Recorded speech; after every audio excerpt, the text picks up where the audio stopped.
ఏం జరిగిందంటే దేవుడి మందిరంలో పాస్టర్ గారి పేరు ఏలి అనే పాస్టర్ గారు ఉన్నారు. ఆ ఏలి అనే పాస్టర్ గారికి 2 కుమారులు ఉన్నారు. ఎంతమంది? 2 కుమారులు ఉన్నారు. ఇంకా వాళ్ళ పేర్లు ఏంటంటే హోఫ్ని, ఫినెహాస్. ఏంటి? ఫినెహాస్. అయితే చర్చికి ఎందుకు వస్తారు అందరూ? దేవుడి మందిరానికి ఎందుకు వస్తారు? దేవుడిని ఆరాధించడానికి, దేవుడిని ప్రార్థన చేయడానికి వస్తారు. కానీ అక్కడంతా కొంతమంది చెడ్డ పనులు చేయడానికి కూడా వచ్చేవాళ్ళంట దేవుడి సన్నిధికి.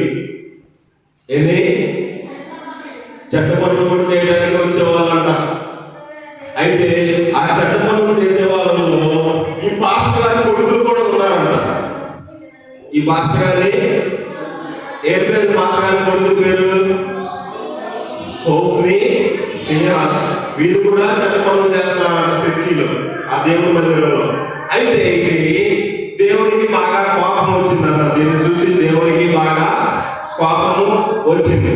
అయితే ఈ సంగతి ఇప్పుడు ఎవరికి తెలిసిందంటే ఏలీ గారికి తెలిసింది. ఎవరికి? ఏలీ గారికి తెలిసింది. ఏలీ గారికి తెలిసినా కూడా ఆయన వారిని శిక్షించలేదంట.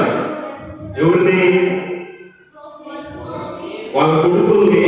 ఇదిగో నా కొడుకులు ఈ పని చేశారు, ఈ తప్పు చేశారు అని తెలిసినా కూడా శిక్షించలేదంట. అయినా కూడా శిక్షించలేదంట. ఇది అలా జరుగుతూ ఉంటే ఒకరోజు ఏం జరిగిందంటే ఒక ఆమె చిన్న పిల్లగాన్ని పట్టుకొని నడుచుకుంటా దేవుడి సన్నిధిలోకి వచ్చిందంట. దేవుడి మందిరంలోకి. ఎక్కడికి? దేవుడి మందిరంలోకి వచ్చింది. ఆ దేవుడి మందిరంలో పాస్టర్ గారు ఉన్నాడు. పాస్టర్ గారి దగ్గరికి వెళ్ళి, అయ్యా నేను మీకు గుర్తున్నానా? ఎవరమ్మా? గుర్తులేదు, చూసినట్టు కానీ అలా. అయ్యా అదిగో అప్పుడు పోయిన సంవత్సరం కాకుండా అంతకుముందు ఒక రోజు నేను ఇక్కడికి సన్నిధికి వచ్చి ప్రార్థన చేస్తుంటే తాగి వచ్చావా అని అడిగావే, నేనే.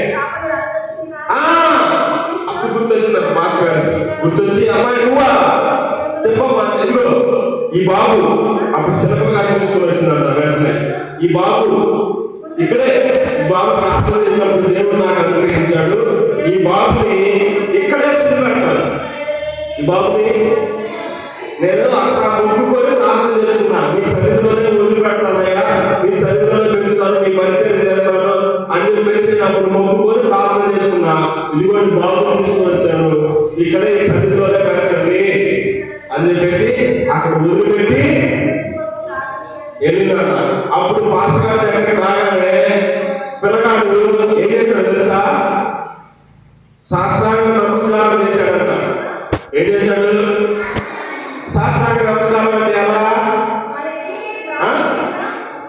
ఇలా పడుకొని కింద పడుకొని నమస్కారం చేయటం, అది సాష్టాంగ నమస్కారం అంటే. అలా చేశాడంట. అలా చేయమని ఎవరు చెప్పారు? పాస్టర్ గారిని చూడగానే వందనాలు చెప్తారు. కొంతమంది చెప్తారు, చెప్పరా ప్రైజ్ లార్డ్ అంటారా? అవుతారంటారా? చెప్పాలి. అది దైవ భక్తి, అది దేవుని భక్తి అనమాట. అలాగనే సమూయేలు కూడా దేవుని భక్తి అబ్బింది. పాస్టర్ గారిని చూడగానే సాష్టాంగ నమస్కారం చేశాడంట.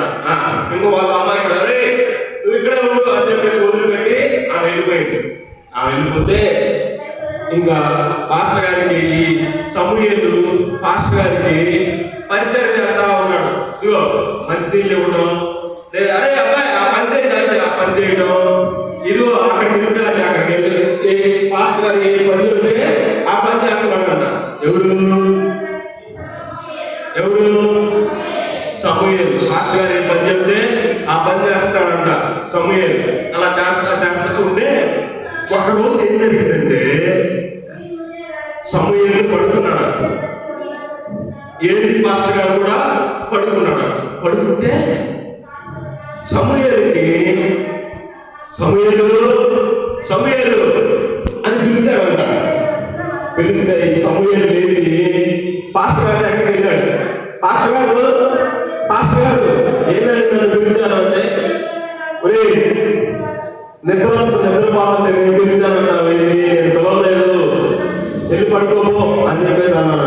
సరే వెళ్ళి మళ్ళీ పడుకున్నాడంట. పడుకుంటే మళ్ళీ వినపడుతుందంట శబ్దం. ఏమని? సమూయేలు సమూయేలు అని చెప్పేసి వినపడుతుందంట. వినపడితే అబ్బా ఈ పాస్టర్ గారు పిలుస్తున్నారు అని చెప్పేసి మళ్ళీ లేచి పాస్టర్ గారి దగ్గరికి వెళ్ళాడంట. పాస్టర్ గారు అయ్యగారు పిలిచారు. సమూయేలు నేను నిన్ను పిలవలేదు, వెళ్ళి పడుకో.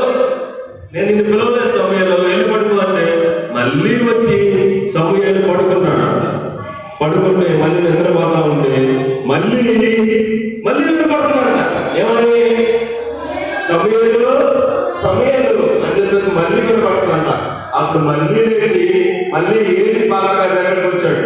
ఏది గారి దగ్గరకు వచ్చి పాస్టర్ గారు అయ్యగారు పిలిచారు అయ్యగారు అని అంటే, అవునా నీకు పిలిచినట్టు వినపడిందా? ఏ వినపడింది నీకు అంటే, సమూయేలు సమూయేలు అని పిలిచినట్టు వినపడింది పాస్టర్ గారు అని చెప్పి ఆయన చెప్తే, సరే ఈసారి కనుక నీకు వినపడితే చిత్తము ప్రభువా మీ దాసుడు వింటున్నాడు అని చెప్పు. ఏమని? చిత్తం ప్రభువా మీ దాసుడు వింటున్నాడు అని చెప్పు అని చెప్పేసి అన్నాడు. అలాగే మళ్ళీ వెళ్ళి పడుకుంటే ఇంకా మళ్ళీ వినపడుతుంది సమూయేలు అని చెప్పేసి మళ్ళీ వినపడతా ఉంటే ఇంకా అప్పుడు పాస్టర్ గారు చెప్పారు కదా ఇందాక, ఏమని? చిత్తం ప్రభువా మీ దాసుడు వింటున్నాడు అని చెప్పి చెప్పన్నాడు కదా, అలాగే చెప్పాడు. చిత్తం ప్రభువా మీ దాసుడు వింటున్నాడు అని చెప్పేసి చెప్తే అప్పుడు దేవుడు మాట్లాడాడంట సమూయేలుతో. దేవుడు మాట్లాడాడంట. ఏమని మాట్లాడాడో తెలుసా? ఇదిగో ఈ ఊళ్ళో చాలా మంది చెడ్డవాళ్ళు ఉన్నారు. చాలా మంది చెడ్డవాళ్ళు ఉన్నారు. దేవుని సన్నిధిలోకి వచ్చి ప్రార్థన చేస్తున్నారు, చెడ్డ పనులు చేస్తున్నారు. ఎక్కడ? దేవుని సన్నిధిలో మందిరంలో కూడా చెడ్డ పనులు చేస్తూ ఉన్నారు. వాళ్ళందరినీ నేను శిక్షిస్తాను, వాళ్ళందరినీ చంపేస్తాను. పాస్టర్ గారు కొడుకులు ఉన్నారు ఇద్దరు. ఏం పేరు? ఓఫ్ని ఫినెహాస్. వాళ్ళిద్దరు కూడా నేను చంపేస్తాను, ఒక్కరోజే చంపేస్తాను అని చెప్పేసి చెప్పాడంట దేవుడు. ఎవరికి? సమూయేలుకి చెప్పాడంట. ఇంకా అయిపోయింది. ఇక పడుకున్నాడు సమూయేలు. పడుకొని తెల్లారి పొద్దున్న లేచేసరికి పాస్టర్ గారు పిలిచారు. సమూయేలు ఇట్రా అని చెప్పేసి వచ్చాడు. ఏంటి పాస్టర్ గారు? రాత్రి దేవుడు నీతో మాట్లాడాడు కదా, ఏం మాట్లాడాడు అని చెప్పేసి అడిగాడంట. అప్పుడు అడిగితే సమూయేలుకి భయం పడుతుంది. ఏం చెప్పాలా? దేవుడు ఏం చెప్పాడు? చెడ్డ పనులు చేసే వాళ్ళందరినీ చంపేస్తున్నాడు. ఈ చెడ్డ పనులు చేసే వాళ్ళు ఎవరెవరు ఉన్నారు? వాళ్ళ పాస్టర్ గారి కొడుకులు కూడా ఉన్నారు. ఓఫ్ని ఫినెహాస్ కూడా ఉన్నారు. కనుక భయపడుతుంది. ఎలా చెప్పాలి, ఏం చెప్పాలి అని భయపడుతూ ఉంటే, సరే దేవుడు చెప్పమన్నాడు అని చెప్పేసి మొత్తం చెప్పాడు. అయ్యారు చెడ్డ పనులు చేసే వాళ్ళందరినీ దేవుడు శిక్షిస్తా అన్నాడు. వాళ్ళలో ఓఫ్ని ఫినెహాస్ మీ కుమారులు ఇద్దరు ఉన్నారు, వాళ్ళిద్దరు కూడా ఒకరోజు చనిపోతారంట అని చెప్పేసి చెప్పాడు. చెప్తే ఇక తర్వాత కొన్ని రోజుల తర్వాత యుద్ధం వచ్చిందంట. కొన్ని రోజుల తర్వాత యుద్ధం వచ్చింది. ఎవరికంటే ఈ యుద్ధం ఇశ్రాయేలీయులకి ఫిలిష్తీయులకి యుద్ధం వచ్చింది. ఎవరికి? ఇశ్రాయేలీయులకి ఫిలిష్తీయులకి యుద్ధం వచ్చింది. ఇలా యుద్ధం వస్తే ఎవరు గెలవాలి? ఇశ్రాయేలీయులు గెలవాలి. కానీ అక్కడ ఏం జరిగింది తెలుసా? ఫిలిష్తీయులు గెలిచారు. ఎవరు? ఫిలిష్తీయులే గెలిచారు. ఆ ఫిలిష్తీయులు ఈ ఓఫ్ని ఫినెహాస్ని యుద్ధంలో చంపేశారు. ఓఫ్ని ఫినెహాస్ని యుద్ధంలో చంపేశారు. ఇంకా శత్రువులందరినీ చాలా మంది చెడ్డపనులు చేసే వాళ్ళందరినీ కూడా ఆ యుద్ధంలో చనిపోయారంట.